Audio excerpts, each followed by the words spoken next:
കഴിഞ്ഞ ദിവസം വളരെ വലിയ ആത്മവിശ്വാസത്തോടു കൂടി CPM-ന്റെ സംസ്ഥാന സെക്രട്ടറി പറഞ്ഞു, വരുന്ന നിയമസഭാ തെരഞ്ഞെടുപ്പിലേക്കുള്ള ചുവടുവയ്പ്പുകളാണ് ഈ തദ്ദേശ തെരഞ്ഞെടുപ്പ്, ഞങ്ങൾ തൂത്തുവാരും എന്നാണ്.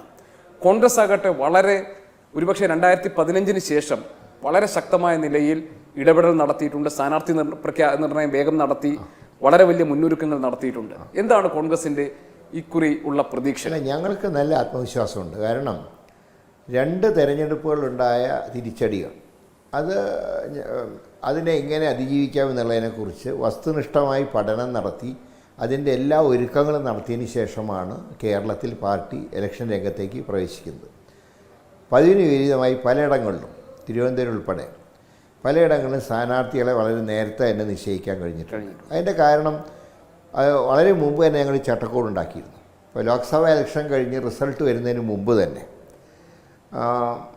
വിഷൻ 25 എന്നുള്ള ഒരു പദ്ധതി KPCയുടെ യോഗം ചേർന്ന് തീരുമാനിച്ചു.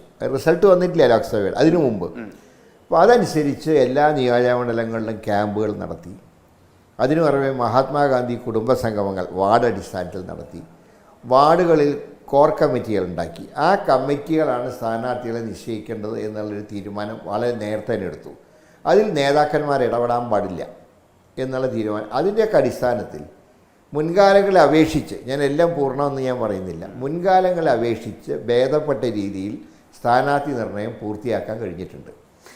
ഇപ്പോൾ പറഞ്ഞതുപോലെ ഇതൊക്കെ കോൺഗ്രസിന് ആത്മവിശ്വാസം നൽകുന്ന ഘടകങ്ങളാണെങ്കിലും ശ്രീ കെ മുരളീധരൻ, ഇപ്പോൾ കേരളത്തിന്റെ ഒരു പൊളിറ്റിക്കൽ ലാൻഡ്സ്കേപ്പിൽ വലിയ മാറ്റങ്ങൾ ഉണ്ടായിട്ട്, ഇപ്പോൾ ഉദാഹരണത്തിന് നമ്മളിപ്പോൾ സോഷ്യൽ എഞ്ചിനീയറിംഗ് എന്ന് പറയുന്നത്, ഇപ്പോൾ കേരളത്തിലെ വിവിധ സാമുദായിക സംഘടനകൾ ഏതു ഭാഗത്ത് നിൽക്കുന്നു, എന്താണ് അവരുടെ രാഷ്ട്രീയ നിലപാട്, അതുപോലെ കേരളത്തിന്റെ അടിത്തട്ടിൽ ചർച്ച ചെയ്യപ്പെടുന്ന പ്രധാനപ്പെട്ട രാഷ്ട്രീയ വിഷയങ്ങൾ എന്തൊക്കെയാണ്, ഈ കാര്യങ്ങളൊക്കെ വളരെ നിർണായകമായിരിക്കും ഈ തെരഞ്ഞെടുപ്പിൽ. ഇപ്പോൾ ഉദാഹരണത്തിന് SNDP യോഗം നമുക്ക് നോക്കാം. SNDP എവിടെ നിൽക്കുന്നു, അതുപോലെ NSSന്റെ കാര്യം, അതുപോലെ തന്നെ ക്രൈസ്തവ സഭകൾ എവിടെ നിൽക്കുന്നു, ഈ കാര്യങ്ങളിലൊക്കെ സാധാരണ ഉള്ള തരത്തിലൊരു വഴക്കത്തോടു കൂടി ഇവരെയൊക്കെ ഒപ്പം നിർത്താൻ കോൺഗ്രസിന് കഴിഞ്ഞിട്ടുണ്ട്. ഇപ്പോൾ CPM-നൊപ്പമാണ് നിൽക്കുന്നത്, NSS ശബരിമല വിഷയത്തിൽ CPM-നൊപ്പം നിൽക്കുന്നു.